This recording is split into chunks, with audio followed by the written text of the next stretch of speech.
এই গরমের দিনে এরকম এক গ্লাস বেলের শরবত খেলে একদম মন শান্তি আওতা। হাই, আমি আজকে বেলের শরবত বানিয়ে নেব। গরম পড়ে গেছে তো একটু বেল দিয়ে বেলটা পুড়িয়ে শরবত বানিয়ে খেলে শরীরটা ঠান্ডা থাকে, জল পিপাসা কম লাগে। তো আমি বেলটা নিয়ে এসেছি। প্রথমে বেলটাকে একটু বাড়ি দিয়ে একটু ফাটিয়ে নিতে হবে। নিয়ে এই যে আমি একটু ফাটিয়ে নিয়েছি। এখন আমি গ্যাসে উঠিয়ে দিলাম। গ্যাসে দিয়ে ভালো করে পুড়িয়ে নিব। দেখুন কীরকম ফটর ফটর করে ফুটছে। এই যে দেখুন আমার বেলটা পোড়ানো হয়ে গেল। এখন আমি গ্যাসটা অফ করে দিলাম। এই যে দেখুন কি সুন্দর হয়েছে। এখন একে একটু ঠান্ডা করে নেব। ঠান্ডা করে তারপরে গুলিয়ে নেব। এই যে দেখুন আমার বেলটা এখন ঠান্ডা হয়ে গেছে।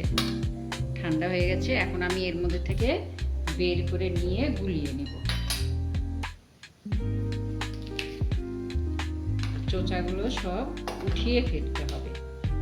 ফেলে চামচ দিয়ে উঠিয়ে এর যে বীজগুলো আছে বীজগুলো আবার ফেলে দিতে হবে। দিয়ে আমি একটা পাত্র নিয়েছি, এর মধ্যে গুলিয়ে বীজ বেলটা আমি বের করে নিচ্ছি। এই যে দেখুন বেলটা আমি সব উঠিয়ে নিয়েছি। এখন আমি এর মধ্যে ঠান্ডা জলটা দিয়ে দেব। ঠান্ডা জল দিয়ে গুলিয়ে নেব।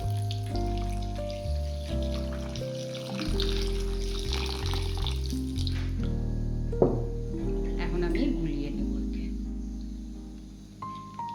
এর মধ্যে যে বীজগুলো আছে বিচিগুলো উঠিয়ে ফেলে দিতে হবে। এই যে দেখুন আমি বেলটা সুন্দর করে গুলিয়ে নিয়েছি, বিচিগুলো সব ফেলে দিয়েছি। এখন আমি এর মধ্যে একটু বিট লবণ দিয়ে দেব। একটু বিট লবণ, একটু গোলমরিচের গুঁড়ো,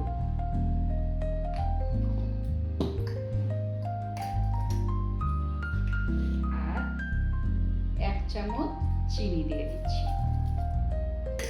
এখন ভালো করে গুলিয়ে নেব।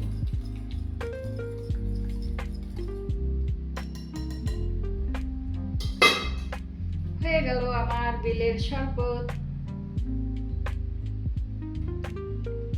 এই গরমের দিনে এরকম এক গ্লাস বেলের শরবত খেলে একদম মন শান্তি আওতা। রেডি বেলের শরবত।